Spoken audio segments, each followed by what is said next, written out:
Bom dia. Bom dia, Rúbia. O Andrés, a Jéssica. Começar a semana devagar, com uma musiquinha mais suave. Oi, Karim, Úrsula, Thales, tudo bem? Começar a semana com uma música um pouco mais suave hoje. Chegando devagarinho. E aí, Rani, tudo bem? Xande. Coisa boa, né? Ô, Fernando. Oi, Rê. Legal esses nossos encontros, né? Ter essa sequência, assim. Oi, Odete.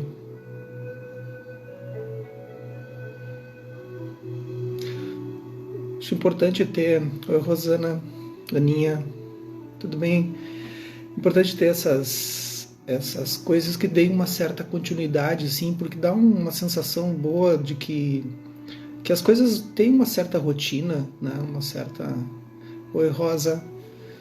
Que tem uma certa continuidade, uma certa rotina. Isso é importante para esses momentos tão turbulentos que a gente está passando agora, né? Então a gente ter algo que pelo menos a gente olha assim para o horizonte e diz aquilo permanece. Claro que isso aqui pode acontecer alguma coisa, né? Mas a princípio tudo que depender da gente, de mim aqui, de vocês aí, a gente continua, né? Então isso é bom. Então muito bem. Segunda-feira, dia 17. A gente está fazendo então Despertando com Dharma. A proposta é ler por 81 dias, né, os 81 capítulos desse livro, Velho Caminho Nuvens Brancas, do Thich Nhat Hanh, mestre vietnamita. E a edição é da Bodhigaya, a editora Bodhigaya. Sempre tenho que dar esses créditos, né, vocês compreendem. E aí o que acontece?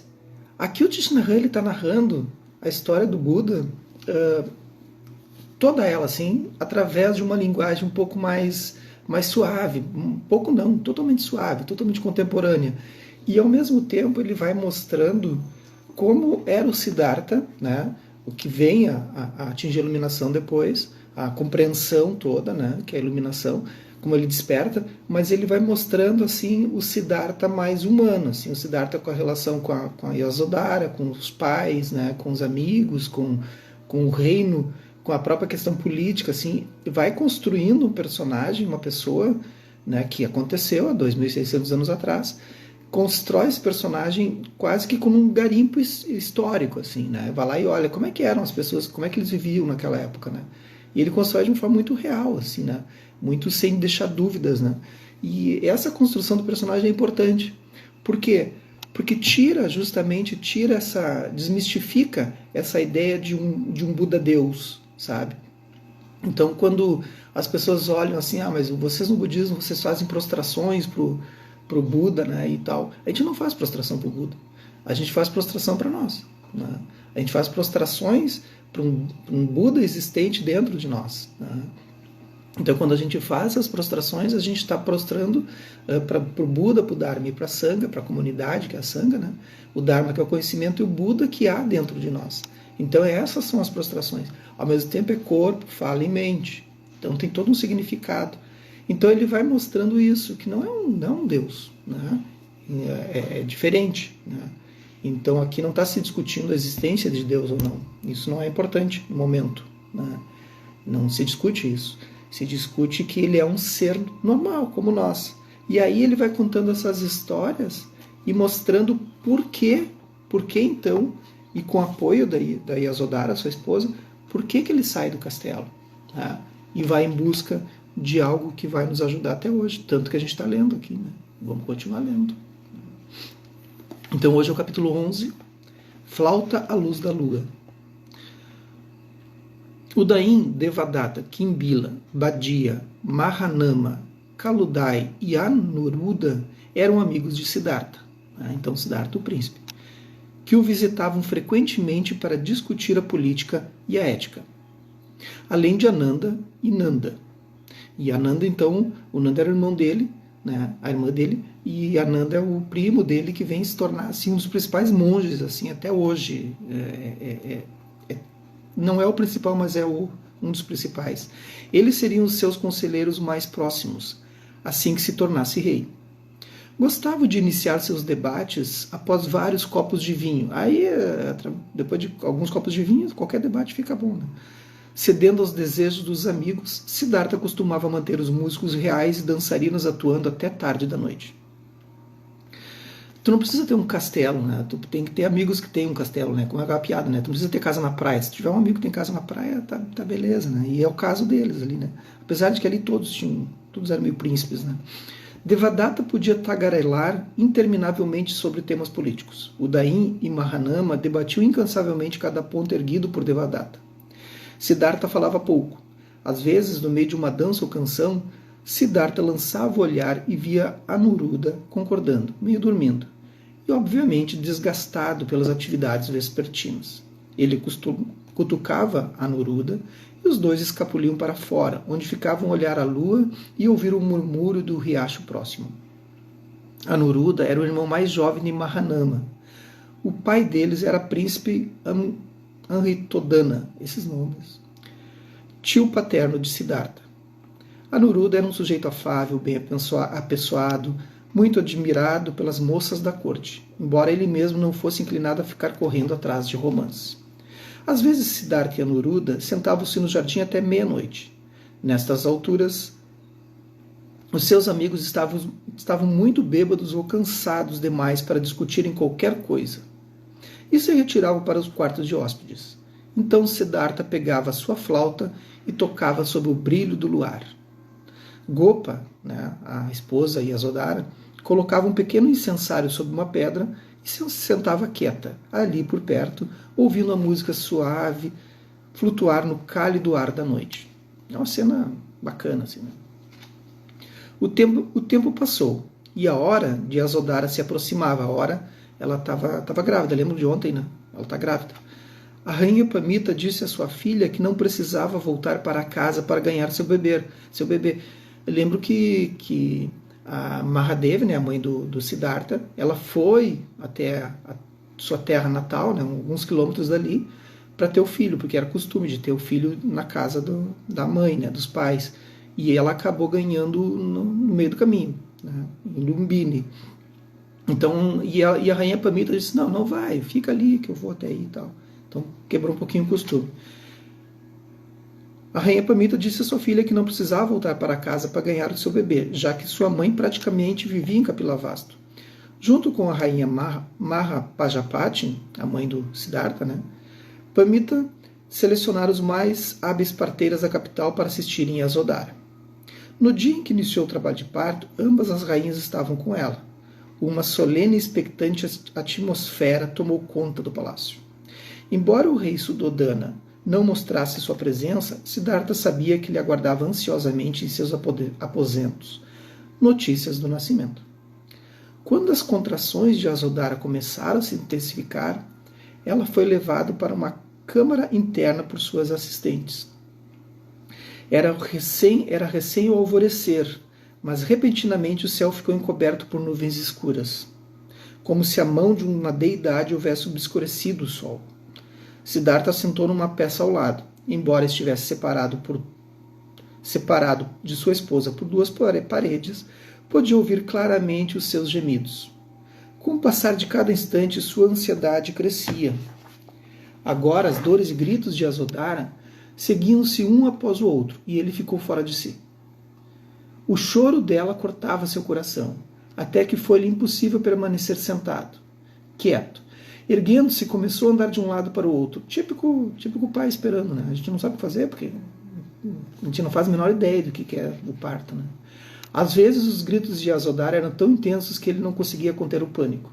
Sua mãe, a rainha Mahamaya ou Mahadevi, né, havia morrido em consequência de tê-lo parido. Então ele ficava com aquela imagem, né? E aquela era uma marca que ele jamais esqueceria. Agora chegava a vez de Yasodhara parir o seu próprio filho. O parto era algo que a maioria das mulheres casadas tinha experiência, um evento carregado de riscos, incluindo a possibilidade da morte. Às vezes mãe e bebê vinham a falecer. Bom, a gente está falando de 2.600 anos, né? Qualquer complicação, né? Rememorando o que havia aprendido com o monge alguns meses antes, Siddhartha se sentou em posição de lótus e começou a tratar do seu coração e mente. Então ele vai para a meditação, né? Esse momento era um verdadeiro teste. Ele devia manter um coração calmo, mesmo no meio de gritos de Yasodhara. Então deixar vagamente, né?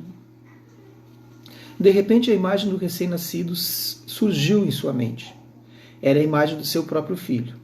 Todo mundo esperava que ele pudesse tê-lo e ficariam felizes quando isso se concretizasse. Ele próprio também esperava por isso, mas agora, na intensidade do evento real, compreendeu o quão imensamente importante era o nascimento. Ele ainda não havia encontrado o caminho. Não sabia bem aonde estava indo, e mesmo assim já estava tendo um bebê. Isso não seria lamentável para a criança? Então veja que ele está na dúvida ali, né? Quando ele se refere ao caminho, é justamente todas essas informações que a gente tem hoje, né? Os gritos de Yasodhara pararam abruptamente. Ele se ergueu. O que teria ocorrido? Podia sentir o seu próprio coração batendo. Observou novamente sua respiração, tentando recobrar a calma. Exatamente naquele instante, o choro do recém-nascido encheu o ar. O bebê havia nascido. Siddhartha secou o suor de sua testa. A rainha Gotami abriu a porta e olhou para ele. Ela sorriu e Siddhartha percebeu que Yasodhara estava a salvo. A rainha sentou diante dele e disse: Gopa deu à luz a um menino. Siddhartha sorriu e olhou para sua mãe com gratidão. E aí então ele já deu o nome. Eu o chamarei de Raula. Raula quer dizer grilhão ou grilhões. Dentro do budismo tem uma explicação, assim, tem um significado isso, assim, que é importante eu esclarecer. Porque quando ele diz que ele chama o filho com esse significado de grilhão, ele está dizendo que ele tem uma algema, assim, né? Uma algema, mas no sentido de um nó, de uma relação que é uma ligação muito forte, né? Que agora eles estão ligados. Mas ao mesmo tempo, grilhões no budismo, são 10 grilhões no budismo, que não vou conseguir narrar para vocês todos aqui, porque é muito, muito longo. Mas basicamente, assim, os grilhões são coisas que nos prendem a alguma coisa que podem ser bons ou ruins. No caso dele, ele estava dizendo que ele tem uma ligação, mas ao mesmo tempo essa ligação pode ser ruim porque vai impedir que ele avance, né? que ele vá para o mundo, que ele vá fazer suas práticas, né? Aquela coisa toda. Há uma ligação amorosa. Os grilhões podem ser um desejo desenfreado, um apego, dúvida, não acreditar em causa e efeito, né? Então são grilhões, são coisas que nos prendem de alguma maneira. Que é bom, o famoso é bom, mas é ruim, né? De alguma maneira para ele, naquele momento. Então ele chama de Raula. Naquela tarde, Siddhartha entrou no quarto para visitar a sua esposa e o filho. E Yasodhara olhou para ele com seus olhos cintilantes, cheios de amor. O bebê deles descansava ao seu lado, todo embrulhado em seda. E o pai podia ver apenas o seu rostinho rechonchudo. Siddhartha olhou para Yasodhara como se fosse perguntar algo. Compreendendo, ela provou com a cabeça e fez sinal para pegar a criança. Siddhartha ergueu o menino em seus braços sob o olhar de Yasodhara. Ele se sentiu flutuar, ainda que seu coração estivesse carregado de profundos receios. Yasodhara descansou por vários dias. A rainha Gotami tomou conta de tudo, preparando refeições especiais, acendendo a lareira para manter mãe e filho aquecidos. Um dia, depois que haviam retornado para casa, Siddhartha visitou sua esposa e filho. Pegou Raula em seus braços e ficou maravilhado com o quanto a vida humana era frágil e preciosa. Aqui tem que ter um momento assim. Vida humana, a rara e preciosa vida humana de tempo livre e oportunidade, gravem essa frase, assim, até faça uma tatuagem dela. A vida humana rara e preciosa, né? Rara e preciosa vida humana de tempo livre e oportunidade é uma das quatro treinamentos da mente no budismo. A segunda é impermanência, a terceira é causa e efeito, ou karma, e a quarta são as 4 nobres verdades, que o sofrimento existe, né? Que o desequilíbrio na vida existe, as coisas estão em equilíbrio até que não, né? E a rara e preciosa vida humana de tempo livre e oportunidade é isso que a gente está fazendo agora, né? Porque muitas pessoas não têm tempo livre, né? Muitas pessoas não é uma opção elas estarem aqui agora me ouvindo. Não é uma opção. Elas não têm nenhuma opção. Elas já estão no ônibus, já estão a caminho, já 1 hora atrás, já estão num ônibus a caminho do seu emprego, né? E vão trabalhar o dia inteiro, depois pegam 2 ônibus para voltar para casa, 2 horas para chegar em casa. Elas não possuem esse tempo livre. Não. Mesmo que exista essa oportunidade, mesmo que elas tenham isso, elas não vão ter um celular enquanto estão andando no ônibus que tenham rede de internet para poder me ouvir. Quando eu digo me ouvir, é ouvir alguém falando coisas que possam fazer com que ela saia, que ela desperte, né? Ela não tem isso, porque vai gastar todos os dados dela, né, da rede, enfim. Então, tempo livre e oportunidade é raro e precioso. Entenderam? Tempo livre e oportunidade é raro e precioso e vocês têm. Quem está aqui tem esse tempo livre, né, de oportunidade raro e precioso. Então essa pessoa é uma pessoa rara, é uma pessoa preciosa. E a gente tem que valorizar isso. A gente não pode simplesmente dizer, está aqui à minha disposição, eu entro quando eu quero. Esse quando eu quero, né, já é tu não conseguir resolver o teu tempo livre. Tu não consegue. Ele se lembrou do dia em que havia ido ao funeral daquela criança pobre. Lembro que ontem eu falei, né, que a Zodara estava triste porque morreu uma criança que ela cuidava, tal, de 4 anos de idade. O corpo dela ainda estava em seu leito de morte quando Siddhartha e a Zodara chegaram. Todos os sinais vitais haviam desaparecido. A pele estava pálida e escura. Seu corpo era só pele e ossos. Outro parênteses, o Thich Nhat Hanh, ele é um mestre, né? Um mestre assim que o mundo todo realmente venera e idolatra, porque é um grande mestre, assim como o Dalai Lama, como é uma figura assim no Zen, né? E ele faz de propósito colocar essa lembrança da morte com o nascimento, porque essa é a sequência da vida. E no budismo não existe essa separação, assim, isso é a sequência da vida, é a vida, né? Então ele faz de propósito isso, ele não está ali jogando um balde de água fria dizendo, nasceu uma criança, mas morreu outra, né? Ele está mostrando a vida, né? Que é um fluxo, esse fluxo sansárico, assim, natural. Todos os sinais vitais dessa criança haviam desaparecido. A pele estava pálida e escura, seu corpo era só pele e ossos. A mãe estava ao lado da cama, secando suas lágrimas, apenas para derramá-las novamente. Um momento mais tarde, um brahmane chegou para realizar os ritos funerais. Vizinhos que haviam feito a vigília a noite inteira colocaram o pequeno corpo numa padiola de bambu que haviam confeccionado para levá-lo até o rio. É o rio Ganges, né? Siddhartha e Yasodhara seguiram a procissão com os pobres aldeões. Uma pira funerária simples havia sido posta sobre a barranca do rio. Seguindo as instruções do Brahmane, as pessoas carregaram a padiola rio abaixo e submergiram o corpo. Então, emergiram-no novamente e deixaram sobre o chão para drenar a água. Este era um rito de purificação, pois as pessoas acreditavam que as águas do rio podiam limpar o karma negativo. Um homem derramou um perfume sobre a pira funerária e então o corpo da criança foi colocado sobre ela. É pesado, né? Mas enfim. O Brahmane segurou um archote e andou em volta da pira cantando. Siddhartha reconheceu as passagens recitadas dos Vedas. Depois de circundar a pira 3 vezes, ele a acendeu e ela logo queimou em grandes labaredas. A mãe da criança e os irmãos e irmãs manifestaram seu pesar. Siddhartha olhou para Yasodhara, viu que seus olhos estavam repletos de lágrimas. Sentiu como se chorasse também. Criança, criança, para onde você retorna? Pensou. Então essas frases são muito pistas, assim, que depois quando a gente vai avançando no livro, o Siddhartha, o Buda, vai responder isso, né? E aí ele entende para onde se vai, né? Para onde vai a nossa consciência. Siddhartha devolveu Rahula para Yasodhara, saiu e se sentou sozinho no jardim, até que as sombras da tarde caíram. Um servo veio procurá-lo. Sua Alteza, a rainha me pediu para achá-lo. Seu pai virá visitá-lo. Siddhartha voltou para dentro. As tochas do palácio haviam sido acesas e tremeluziam brilhantemente.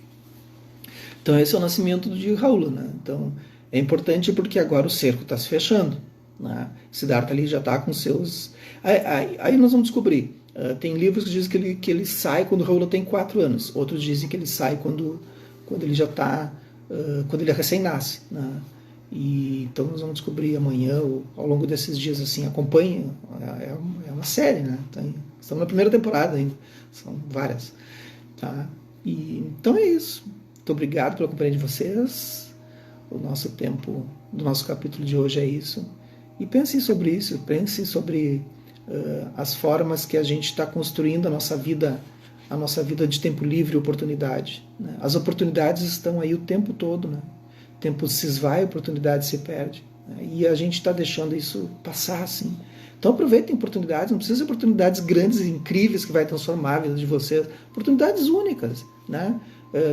Tá no home office hoje em dia, que a gente está, todo mundo praticamente, né? Tá vendo a criança ali, vai lá e abraça ela, pega no colo, brinca um pouco, façam as coisas, não deixem passar, porque não vai acontecer de novo. Não vai acontecer de novo. Certo? Eu falei criança porque eu lembrei tal Felipe ali, e me lembrei da minha sobrinha, a Nina. Eu ia passar abraçado o dia inteiro. Tá bem? Então, bom dia para vocês. Que os méritos dessa nossa prática se estendam e toquem a todos, e que eu possa me tornar o caminho iluminado. Boa segunda, boa semana.